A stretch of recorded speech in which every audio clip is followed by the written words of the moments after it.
Take two. Good evening and welcome to Thursdays with NAMI. My name is Peg Morrison and I'll be your host for the evening. I'm really glad you're with us.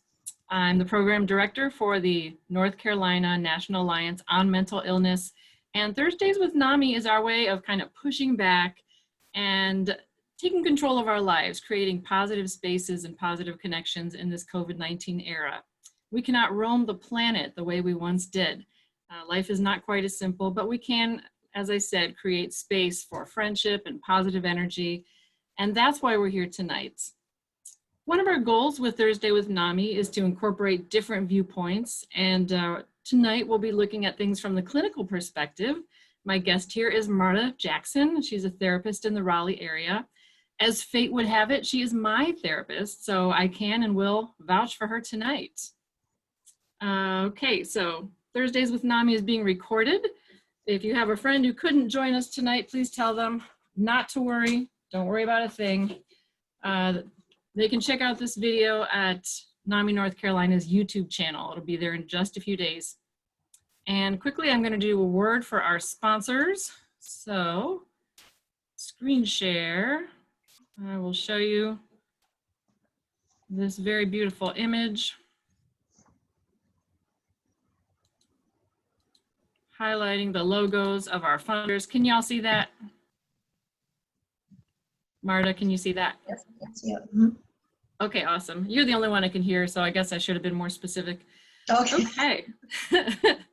Funding for Thursdays with NAMI is provided in part by the North Carolina Division of Mental Health, Developmental Disabilities, and Substance Abuse Services through the Federal Community Mental Health Services Block Grant Fund. The block grant is from the U.S. Substance Abuse and Mental Health Services Administration, also known as SAMHSA. Truly, the division has been a steady hand since COVID-19 interrupted our lives earlier this year, and we do appreciate their guidance and support. All right. So now I'm very jazzed about introducing Marta Jackson. I'm going to read you her bio, which is really interesting. Marta was born and raised in Poland, where she graduated with a master's degree in psychology from Marie Curie Skłodowska University. Did I say that right? Yes, you did. Well done. I'm excited. During her first 7 years in the United States, Marta earned a master's degree in counseling from Montana State University, and she discovered that 8 months of snow in the year is just not her scene. That worked out well for North Carolina. A licensed clinical mental health counselor, Marta has been in practice in Raleigh for over 10 years. Throughout her career, she has learned about the importance of using a holistic approach to healing. Hence, on top of traditional counseling, Marta developed an interest in somatic, natural, energy, and healing spiritual practices. These would include yoga, hypnosis, Reiki, and others. Marta finds that being a therapist is extremely rewarding, and it requires a commitment to self-care. Marta enjoys running or walking with her dog, Bean, very cute name, I might say, reading books, drawing, dancing, yoga, Reiki, and meditation. I love this last line. She also appreciates wonderful, numbing TV, food, and social distractions. So I love how down to earth that last part was. You're never one of those therapists that's sort of on the mountain high. I wouldn't dare to pretend I am. So how are you doing tonight? I'm doing well, thank you. How about you? I'm good. I'm glad we're started. I'm jazzed. Yeah. So without further ado, I want to start with a serious question. Are you ready for a serious question? Yeah. Yes, bring it on. So who is your favorite client? Well, confidentiality, I can't really give out any names. All I can say that person is working for a national mental health organization. That's all I'm going to say. Oh, you came through for me. That's awesome. Okay, seriously though, how are you taking care of yourself these days? My goodness, where do I start? I'll start by saying that it's been up and down quite a bit, and I wanted to acknowledge that because I have a suspicion that probably it has been for most of us, if not all. but I do my best to just roll with the punches and listen to myself on a daily basis to check in and see what's most important in any given moment. And it generally is really about balance. So whether it's going for a walk for a little bit and taking a few deep breaths and maybe putting all the work stuff away for a little bit, or maybe sometimes it's actually reading something that I'm really passionate about. It just changes daily pretty much, but I do also do my best to have a routine established and some structure to my day. So I make sure that I do the things that I normally would on a just normal day, whether it's yes, and it comes down to taking a shower and brushing my teeth and eating good breakfast, getting enough sleep. So those are the, I guess, the routine, the structure, staying in touch with my family and friends as much as possible, and then having some fun too wherever I can, because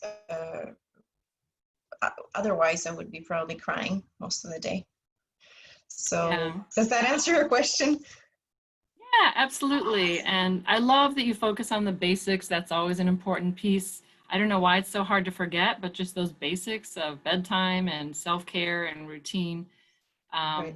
And I think, just to be clear, you went from having a practice where you had folks in your office and you were interacting with people face to face. Mm-hmm. I don't know about every day, but frequently. And Right. now you're probably isolated, comparatively speaking. Yeah. Yes, that's absolutely the case. No contact with uh, well, with none of my clients really. It's all over internet right now. So I just see a couple of people who I'm the closest with. That's pretty much all. Sure. So, among the people that you work with and serve, what trends are you seeing? Maybe heightened anxiety or anything you notice? And I see a few different things actually, which uh, surprised me to begin with. Some people definitely are experiencing a lot more anxiety, worry, because we're we're basically all facing a huge unknown. And we are told pretty much every day that we don't know what's going to happen next, and good luck to you with that. So definitely there is a lot of anxiety, depressed mood that comes with that sense of isolation and not being able to proceed with our normal routines as usual, and obviously worry about what's going to happen in the future, worry about well, finances, about family members and health. All of it is definitely heightened for some people. On the other hand, I also see that something different happens. Some people are actually enjoying this time, and maybe it's a matter of that we are not in the center of the COVID-19, but perhaps that's what it is. I don't know. But there's quite a lot of people reporting to me that they are really happy to be at home, even if they don't have jobs at this moment, and because they are using this time to relax, to um, self-improve somehow, or to reconnect with the closest people in their lives. So it kind of goes both ways, and and that gives me a little bit hope, I suppose, that it's possible to uh, first of all to be with all that anxiety and stress and still be able to manage it and be resilient, but also maybe do some reframing around it and still see the benefits in fairly, I guess, dark hour. Mhm. Yeah, actually, I got that sense too from folks I've spoken with. One couple just moved recently, and the woman is just really getting into gardening, and they're setting up their new home. We had a handful of people, a panel of three, 2 weeks ago here, all folks with different challenges, mental health or addiction, and one was Mhm. like a serious introvert, and she's was really clear, this works for me. I don't need to be in close contact with folks. And one gentleman, although he's an extrovert, he made the comment that this has sort of pushed him to slow down. And that means that has meant a good thing for him. He felt like it was something he actually needed. So that's interesting. I'm glad to hear that. It's good to get good news every now and again. Absolutely. All right, so here's a good one. The news, speaking of news, we look at the headlines online, maybe we watch television. It can be a source of knowledge, inspiration. It can also really fuel anxiety. And I've noticed every website I hit, just about every email I get, and of course every headline is about COVID-19. So what do you recommend regarding news intake? I would speak a little bit maybe for myself, or my recommendation would be to again check in with ourselves a little bit and see what our limitations are. Perhaps it's the same thing every day. Maybe it changes depending on where we are at. But it seems like the important thing here is boundaries around how much am I willing and able to absorb. So again, I think structure comes to mind. Maybe it's a matter of establishing some morning routine where we turn on the news or read the newspaper or some online source that we prefer. And once that's done, maybe it's time to put it away and shift our attention to something different, because I noticed that it's so easy to get pulled into all the news, all the information, and we might start with a really good source, but then let's say we'll go on Facebook and we see it everywhere. We'll click on one link, and then 2 hours later it turns out that, well, basically what's presented to us is the world is really ending and there is no hope. That's when it really becomes a problem, right? We are no longer able to see our reality in this present moment for what it is. It's just all the negativity, whether valid or not, but it's there and it has already affected us. So setting some limits and putting some boundaries in place, I think it's really essential here. And again, it might, for me, it might be, let's say, a half an hour of reading.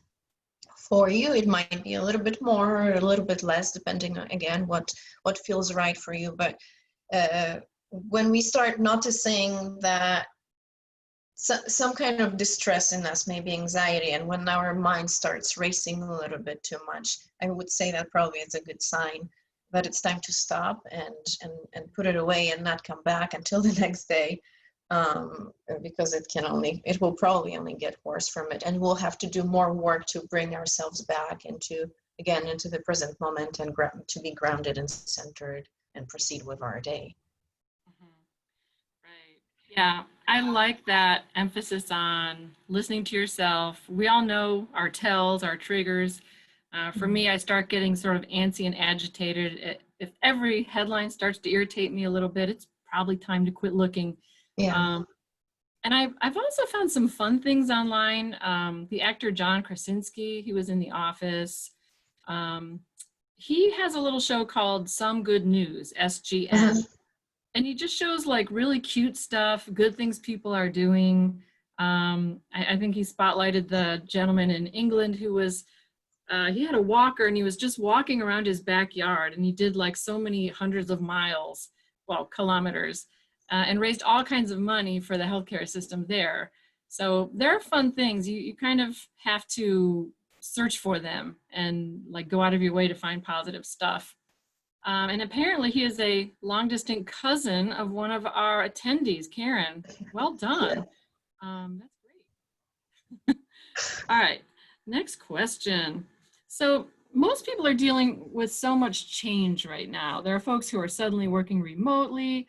A lot of folks have lost jobs, which is stressful just on so many levels. And schools are closed, so maybe kids are home when they wouldn't have been. What are some tips that you would give people about handling change? It's a fun question.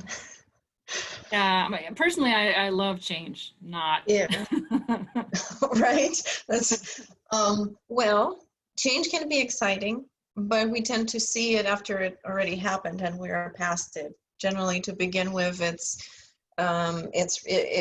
really scary and distressing because again, we are facing all the unknown and what we know, what feels comfortable, even if it's not something we like, but it's comfortable, so it feels safe.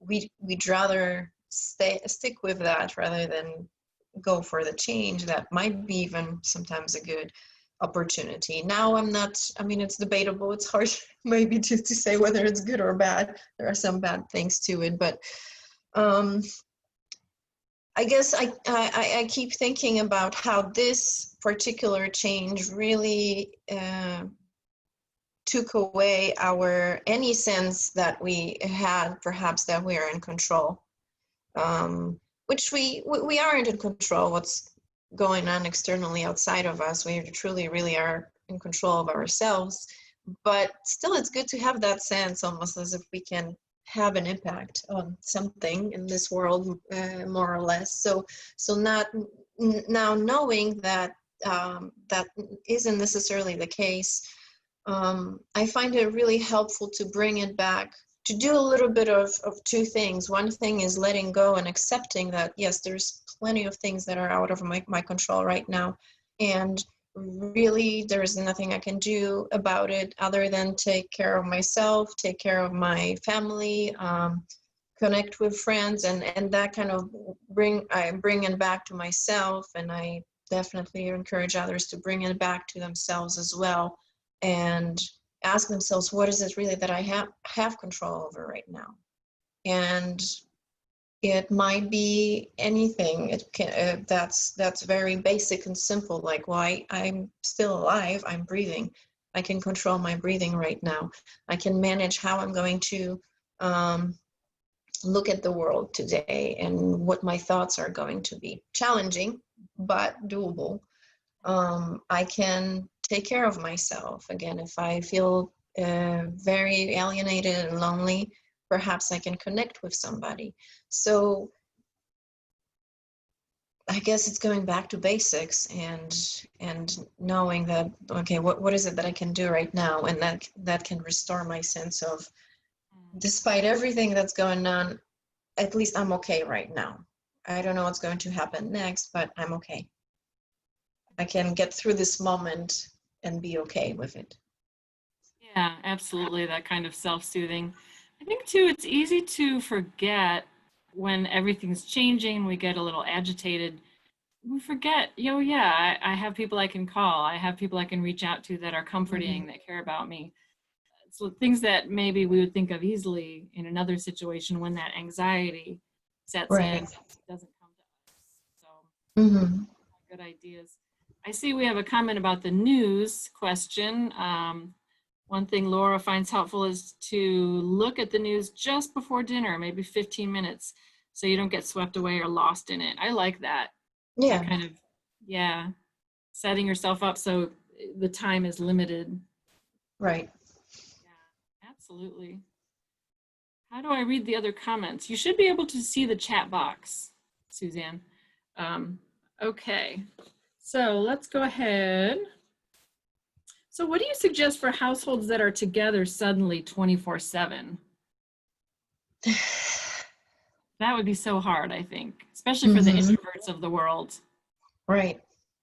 Yes. Tell me about it.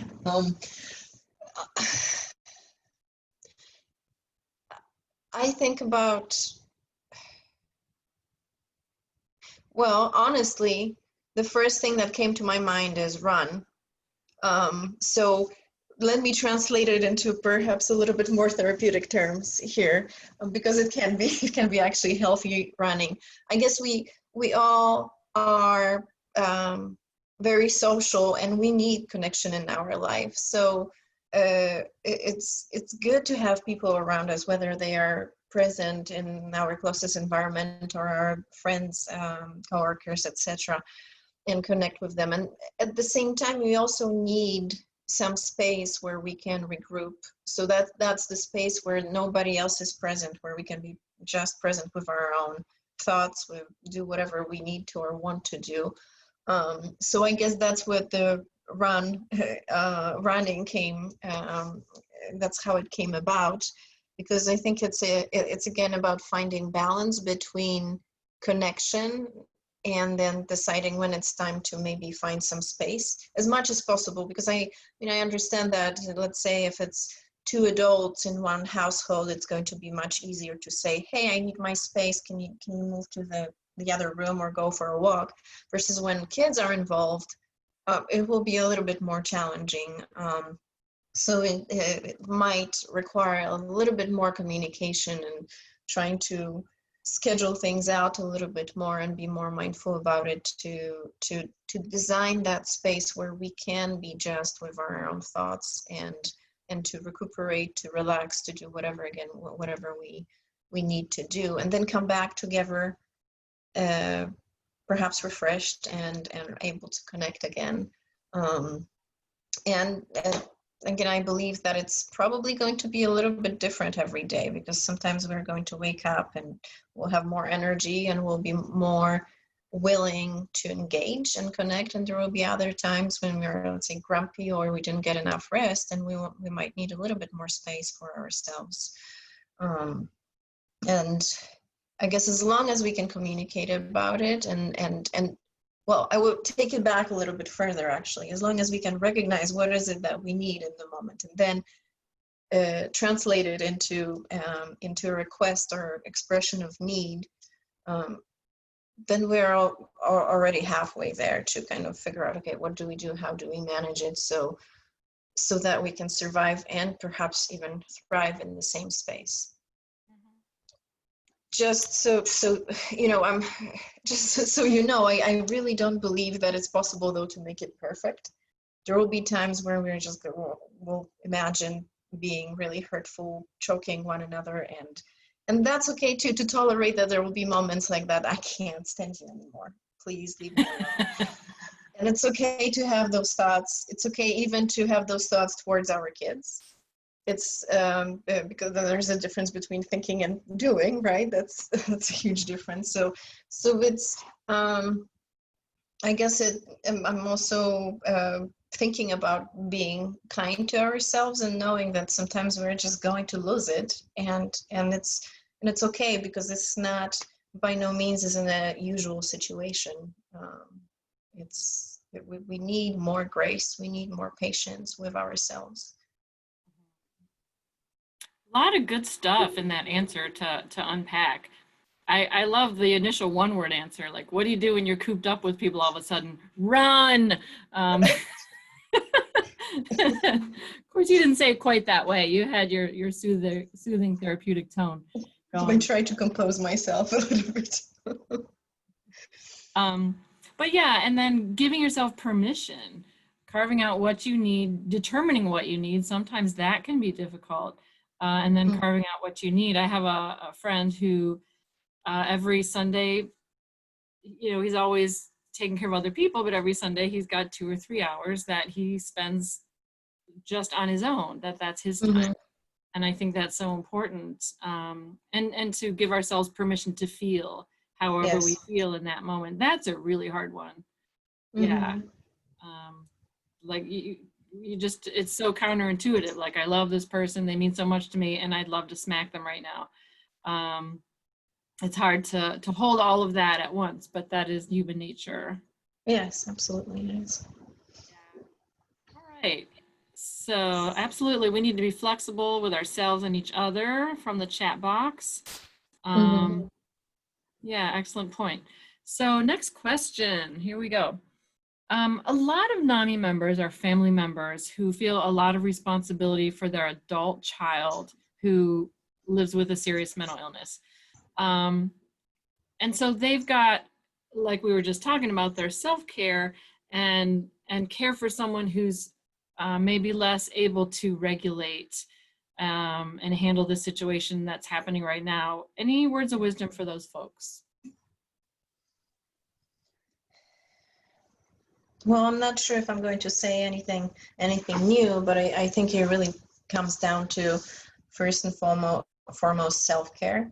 And that's just like you mentioned, it's for many of us, it's so natural to look at everybody else and make sure that everybody else is okay. Which is, I mean, in theory, it's beautiful and wonderful. However, if we are not able to, well, if we are not taking care of ourselves, we're not going to be able to be helping others. So it's really about checking in with ourselves first and saying, okay, how am I doing? What is it that I need? Giving ourselves permission to have needs and wants and have feelings, reactions, and all the struggles that we're experiencing, and addressing these in the best way we can, so that we can show up for other people. And that's going to also be, there will be some limitations to it, because ultimately it just kind of goes back to that control. Well, I can't make you feel a certain way. I can't tell you now you should feel better and everything is going to be great. This is something that you have to do on your own. What I can do is show up for you and say, hey, I'm here, I hear you, I see you, let me know if I can do something for you. So other than understanding that, well, self-care is the priority, also knowing what is it really that we can do for other people, and how can we show up and support them, which is Absolutely. generally, I think most people, I guess the first thing that we want from others is just to be heard and seen. We don't necessarily want to be given solutions or be fixed in some ways. So maybe that little reminder that I don't have to do much more than just show up and listen, if I'm able to at any given time, that maybe can take a little bit of that burden away. And there are professionals that can help otherwise, kind of outside of it. And there is, so we aren't alone in it. There are more people that can be a part of this support group, even if sometimes it's hard to remember or know it. Yeah, I love that, just being present with someone. And as you were talking about that, I kept thinking, but why is it so hard? Like, even for myself, I have been in the shoes of someone who is seriously depressed. I have been in the shoes of someone who's having a lot of anxiety. So I understand that all you need is to have someone there present with you and Right. in your court. But I personally have a really hard time, like, I want to fix it. Mm-hmm. What's that about? I'm right there with you. I want to fix it too. I have a ongoing list of solutions. It's just only if you do this, everything is going to. But that doesn't work. But well, it's not an easy thing to witness somebody suffering, even a stranger, and seeing that they are struggling. It's heartbreaking. And when it's a family member, well, of course we want to do everything in our power and then some, and take all the pain away. So we were doing our best. We can get really creative about it too. And part of it perhaps is that discomfort that comes from within us, that, oh my gosh, this is so painful to watch. Let me do it for you. Let me do everything I can to help. At least that's how I understand. Perhaps there is more to it. I'm sure there is, but that seems to be my experience often. Yeah. Yeah. And I think sometimes maybe it's almost like one of those Venn diagrams, there are all these different needs and activities you could do with someone. And maybe in the middle, there's that spot where you watch a movie because you both can be present with each other and have companionship, but you're Mm-hmm. not interacting in a way that, where there's going to be any triggering or a lot of opportunity for Right. comfort or conflict. So, Yeah. but yeah, it takes some creativity to get there, like you said. Mm-hmm. All right. What do we got going on in the chat box? A lot of little updates. Enabling is what put me where I am now. Enabling. It is hard to back away and not feel responsible for someone else's symptoms or Right. suffering. That's how I'm taking that Mhm. that comment in the chat box. All right, I like this question.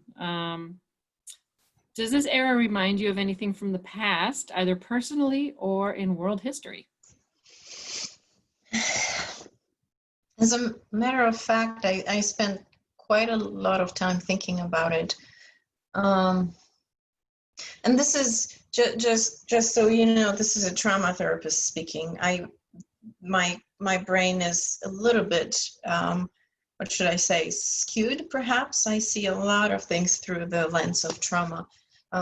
So that said, I do think quite a lot about the multi-generational trauma, and in this particular situation that we are in, it seemed especially relevant. I was observing how my family in Poland, how they are coping with all this stress, and it actually amazed me that they were. I was still running, kind of panicking, thinking, "Oh my gosh, what's going to happen?" And maybe they are a little bit ahead of time there too, because it hit kind of quicker in Europe. But they were already prepared for everything. They already made their own hand sanitizer just in case if stores ran out. So that made me think about, okay, what is it about them? And I mean, I was raised in my family, obviously, so you'd think that it's going to be kind of, I would be thinking similarly to them, but then I realized that it's because they've been through it one way or another. My parents were born after the war, the Second World War. My grandparents actually were born during the war, so I'm definitely not comparing, not saying these are the same the same experiences, obviously, or circumstances, but in at the same time, it feels like there are so many similarities to, well, here I am, my life is completely kind of out of my control. There is no safety. We don't know what's going to happen. We are very much in survival mode. And then somehow we are able to still function and maybe even in some ways thrive and just be incredibly resilient. And that's what that's what I kind of, I guess, that's what it reminded me, the experiences, I guess, for my family, Second World War, but probably we can look at any other event in the world, any kind of war, probably natural disasters as well, and see some similarities in that it's something, it's kind of like, it's a shock trauma, it's terrible, and then so we go through a lot of grief, and then we are also so resilient in the process, and where we adapt so amazingly well considering the circumstances. Yeah.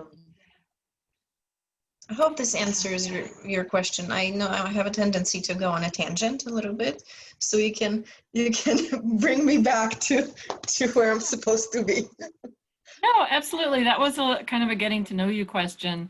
My reaction was, my parents, of course they passed now, but they were born during the early 30s, 31 and 33, the Depression. Mm-hmm. And it's interesting how different generations kind of have a different stamp on them based on the collective trauma or Right. whatever traumatic experience they had all together as a cohort. They did not keep cash under their mattresses, but they were very, very big on not throwing things away. Mm-hmm. Oh my goodness, if you threw away a half a sandwich or something like that, that would not go unnoticed. Right. So Yeah. definitely, it's interesting. Okay, so one more question before we do our meditation. So this is another serious one. If there was only one medical mask left in the world and you had it, would you keep it for yourself or would you share it with your favorite client? Oh, that is a very serious question. I feel like it's going to make or break something here.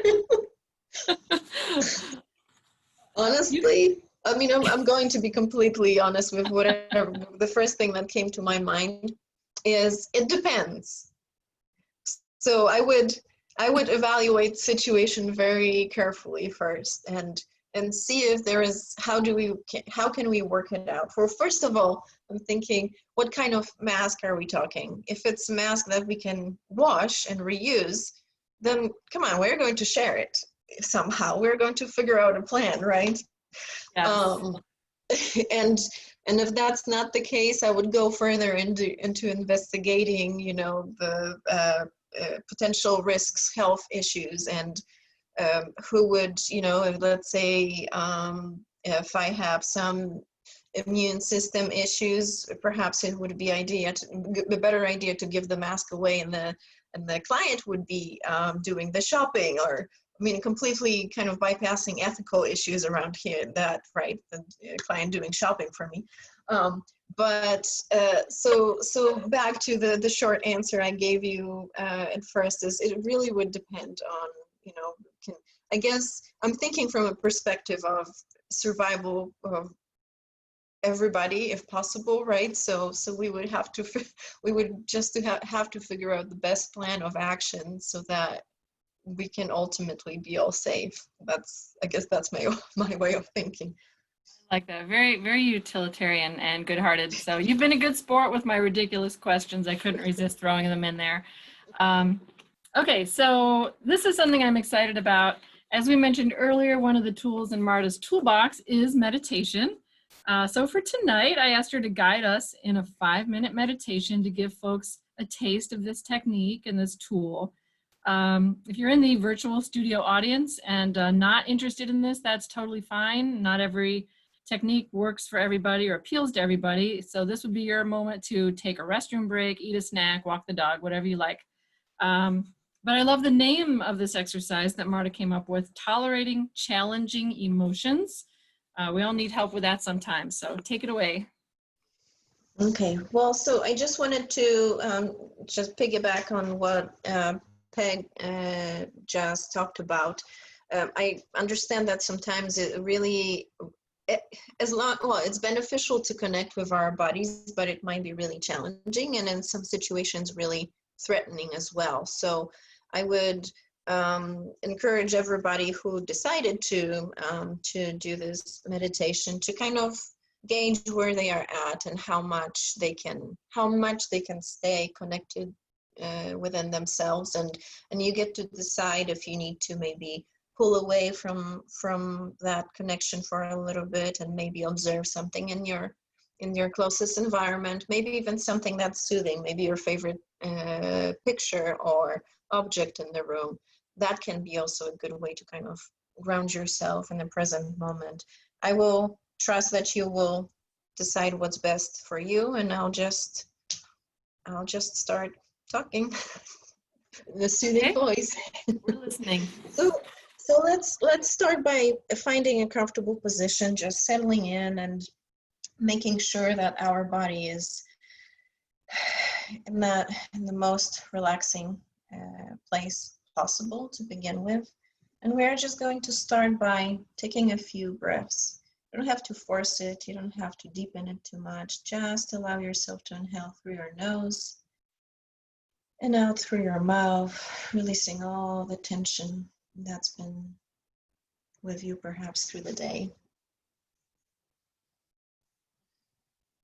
And again, in through your nose and out through your mouth. Just allowing that breath to settle in with you. And there is, just so you know, there is no right or wrong way to do it. Whatever feels right for you in this very moment.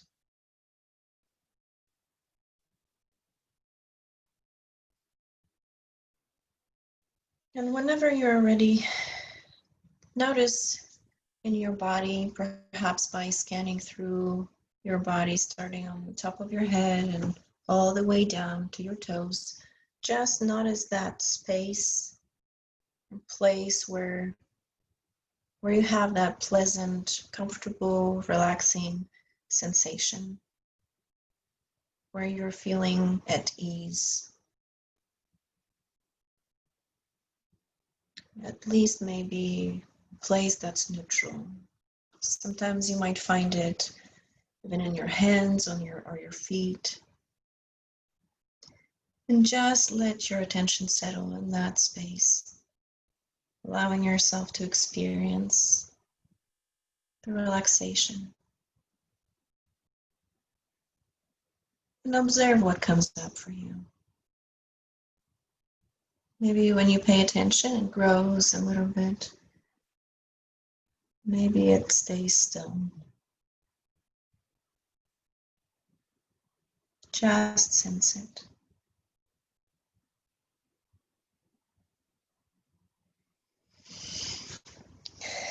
And now, if there is perhaps something difficult happening for you at this very moment, it might be a difficult emotion or difficult body sensation, just let your attention go to that. Maybe it's tension in your neck or your shoulders. Maybe it's rumbling in your stomach. Maybe it's that strong anxiety or a sense of sadness.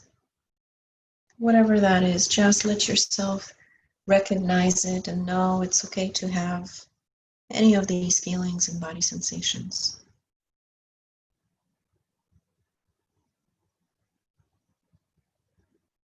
Based on your comfort level, just stay with it. Again, no need to do anything about it. No need to analyze it. Just notice how it is right here, right now. And make sure you breathe when you do that. Continue breathing. And now return your attention to that positive sensation again. You don't have to stay with that pain and discomfort all the time. You can just go back to something that feels pleasant, comfortable, relaxing, soothing. And again, we'll stay here for a few breaths, just absorbing all that pleasant moment of ease.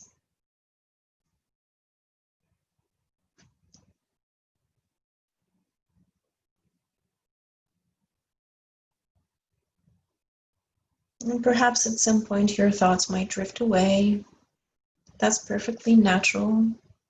Just gently remind yourself to bring your attention back to what you want to focus on now.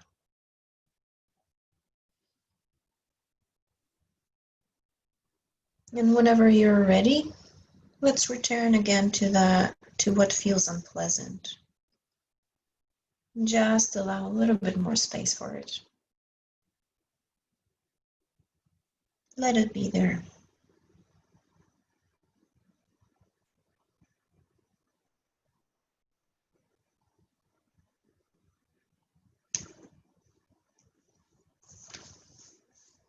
And you decide now when you want to make that shift back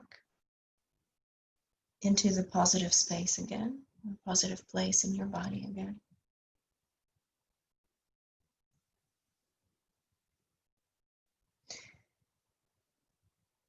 And this time what we'll do is we're going to allow that relaxing, positive or perhaps neutral space to be present.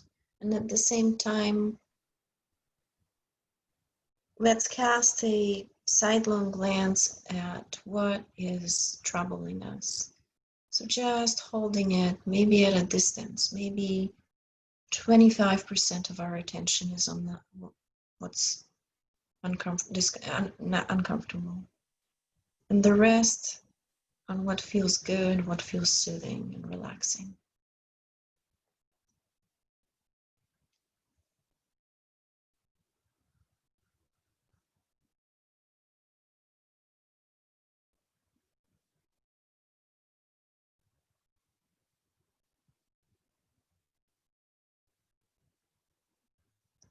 And perhaps you can let yourself know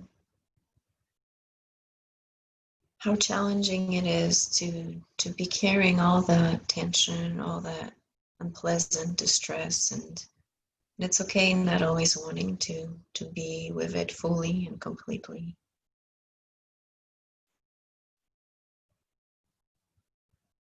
Allow yourself to feel perhaps even self-compassion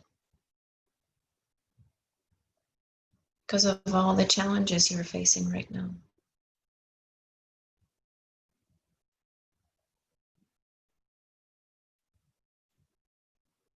And know that you're doing the best you can.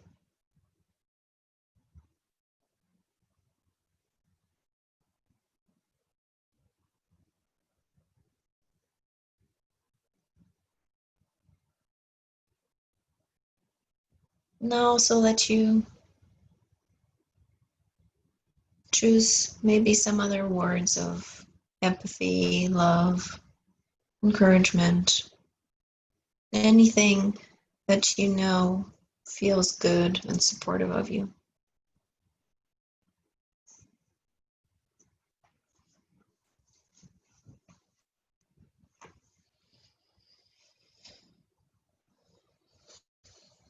And whenever you're ready, just slowly start noticing the weight of your body on the chair or wherever you're sitting. And start noticing your environment, perhaps the sounds around you, the smells around you. And whenever you're ready, you can gently open your eyes. Thank you. How was that for you? That was very relaxing. I'd love to see some comments in the chat box from anyone when you're ready. I didn't think that sort of having my work hat on and being the host, I would actually sit and relax and feel through it, but I did. So yeah, thank you. That was lovely. You're welcome. And I hope our virtual studio audience got a good feeling from that and maybe a sense of what's possible. Good. Thank you. I enjoyed that from Suzanne. It's amazing the difference we can make with regulating our energy and just, for me, going from feeling like, oh, I'm just ragged and I'm prickly right now to really filling the cup and getting to a better place. Almost fell asleep, relaxing. Okay, so good. I'm glad people embrace the exercise. Is the meditation going to be available following this session? This was wonderful for me. We hadn't planned that for tonight. We could think about something in a separate program. Mm-hmm. But thank you, Elizabeth, for that comment. And from Gail, that was a nice demonstration of relaxation and having choice. Ooh, and how much attention we need to pay to things that are bothering us. Excellent point, Gail. Thank you. Okay. All right, so I think that's a really helpful feedback. I really appreciate everyone sharing that with us. It's hard to lead a meditation and then not get anything at all back. So, so yeah. Thank you, and thank you, Marta, for that wonderful experience. Now, this is the point of the show where we pivot. The first half of our show is interview, and in this case, meditation. Next, we're going to move into our video of the week. First, I'm going to give a big shout out to my boss, Gary Kreitz, who's working the chat box tonight. Thank you so much, Gary. Normally, we have our helpline manager, Virginia Radius, handling that, but she's taking a mental health evening. Good for her. And thanks to Michaela Leffen, who helps us get the technology set up and make everything happen. So now we're going to share our very awesome video of the week. This is a fun look at what one of our folks is doing to get ready for our walk. And let's see what I've got here. Here it is. Oh, and share. All right. Drum roll, please. We are out here soaking up the sunshine on day one of training for virtual NAMI walks. I'm with my training partner, Bucky. And we are going to be training all the way up until May 30th, a National Day of Hope. We're out here honoring our friends, our loved ones, our family, our colleagues, who are all affected by mental illness every day. And on May 30th, all of us will unite and walk together for a National Day of Hope. And don't forget to reward yourself after your training for a job well done.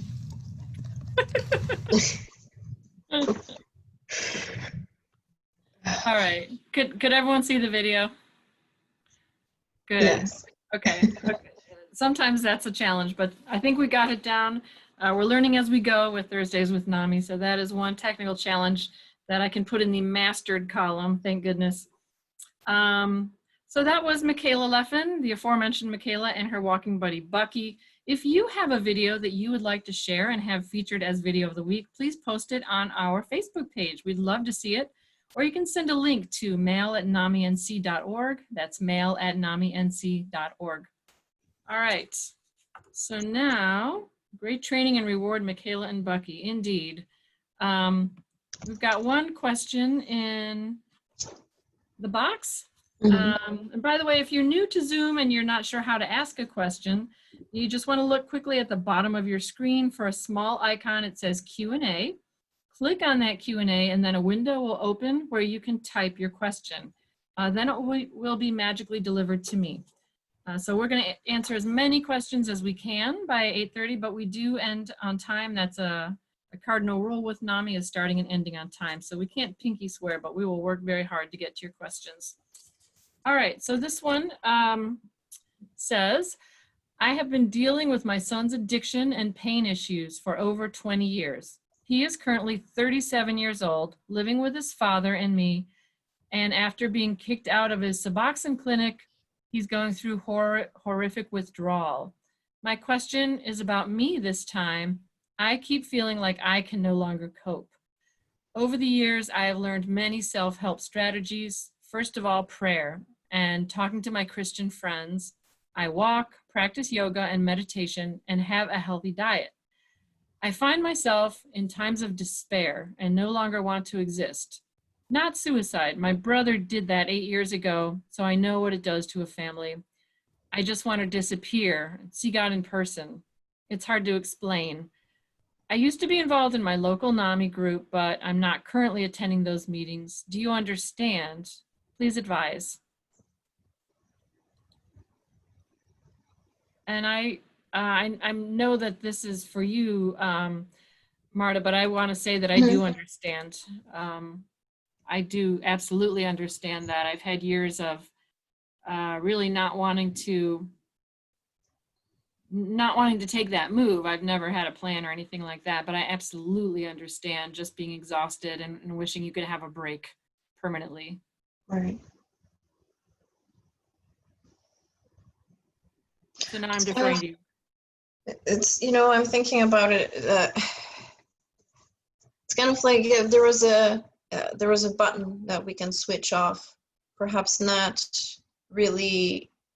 exist forever, but something that would take us away from whatever is right now. I kind of wish there was a solution like that would help us not have to worry, not have to carry all the responsibility and all the pain, because there are times when definitely it can get so overwhelming, and rightly so, you just don't want to do it anymore. It feels like you've reached your end and there is no more strength and no more energy to do anything.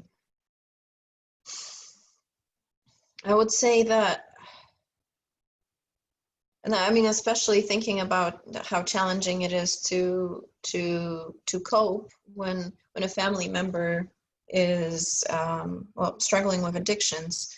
It's such a complicated thing to be supportive, not to be enabling, and to be able to be your own self in the process, and also face the worry and reality that the person that we love is going to still make his own choices, and those choices aren't going to be always great. I want to say, I'm not going to say things like, don't give up, you're going to be great. I know it's not great, but I also, just reading that question, understand how much you've been through. And that requires a lot of strength to be able to carry on.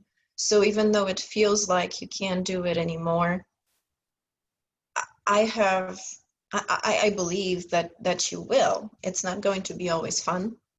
And you will have those times when you're just not going to want to do anything. And maybe those are the good times to take a break, actually, and allow yourself not to do anything, maybe not even cope, because coping is also, it's also work. So sometimes actually letting yourself fall apart a little bit or go into pieces, perhaps it's actually not a bad idea. And then soon enough you'll pick those pieces up and keep going, because you have that strength to do it. But I keep thinking about self-compassion and just understanding that every single day is going to be different. And when it's a challenging day,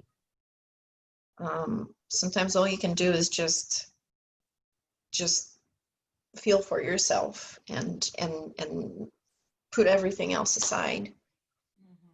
I don't know if that really, I mean, it's one of those times, we just talked about it. I wish I had solutions. I wish I had something here's what you do. There's this plan, and go with it, and everything is going to be great. I know that's not the case at all. It's, I do find though that spirituality, whatever it is, and for everybody it's something different, but can be a great source of support. And I would say keep going with that too, because it's because that's something that can be a great source of strength. And especially when we kind of lose all the hope, that's something that can give us that hope again. And then it's going to go away again, and then it's never like it's once we get it and everything is great, it's just kind of, it's all the waves in the ocean continuously.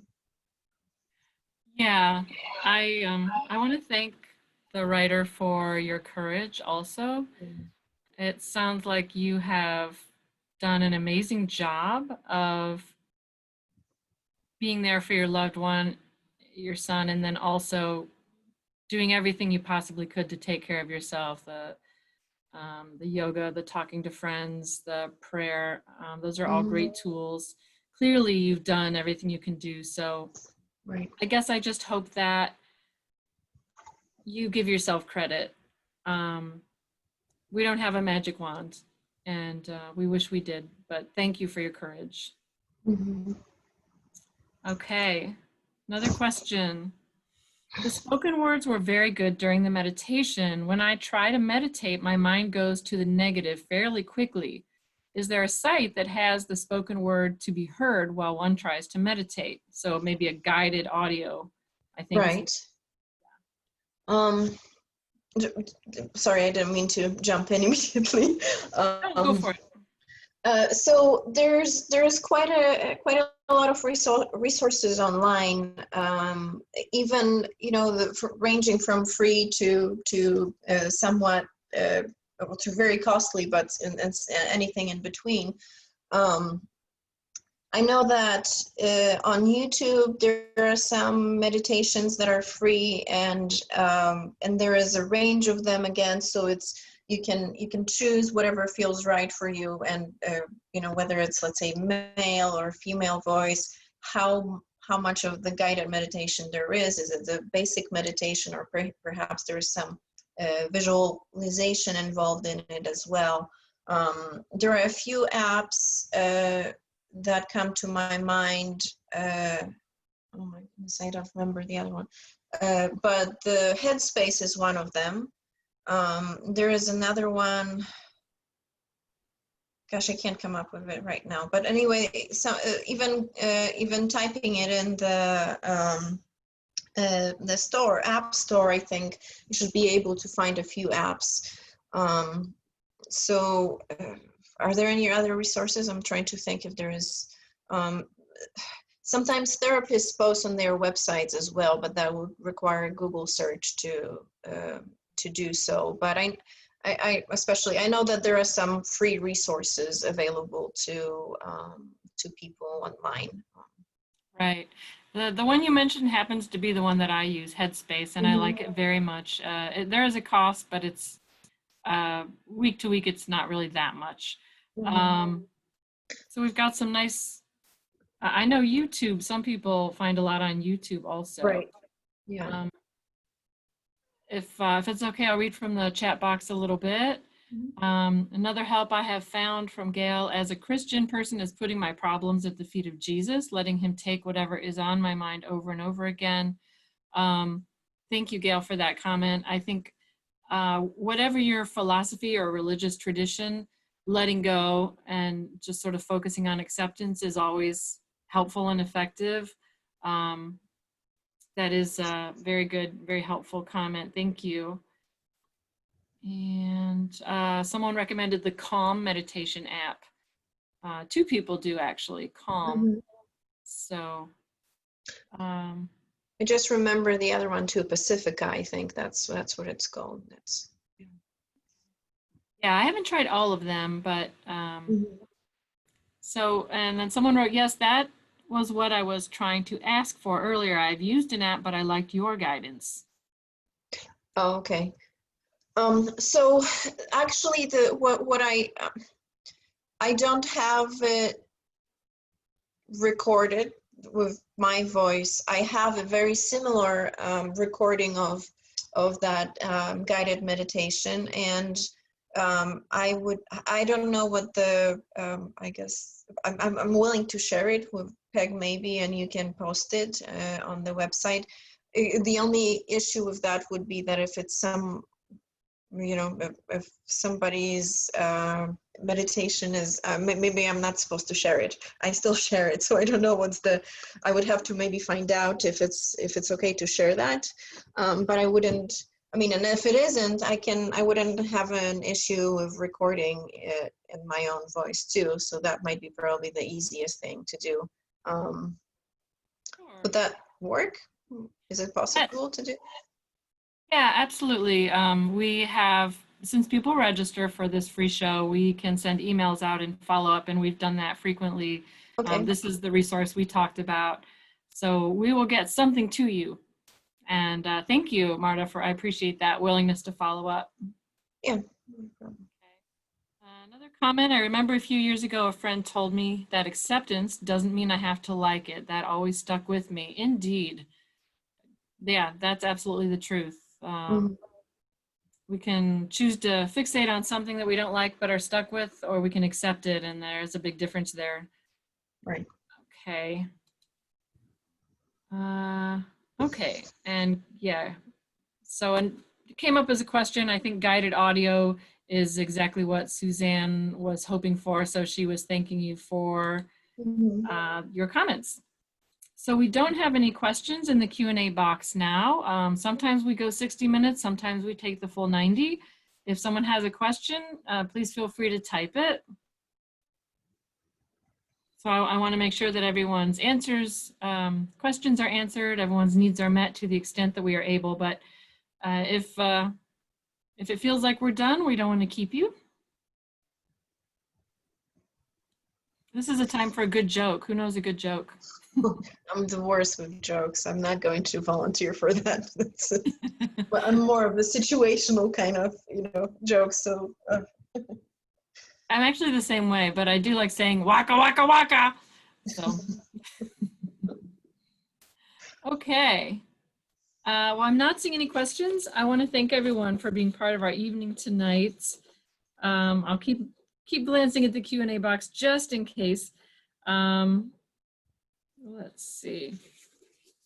I think that's going to be it. Another program has flown by, and I really hope that everyone can be well in the week ahead.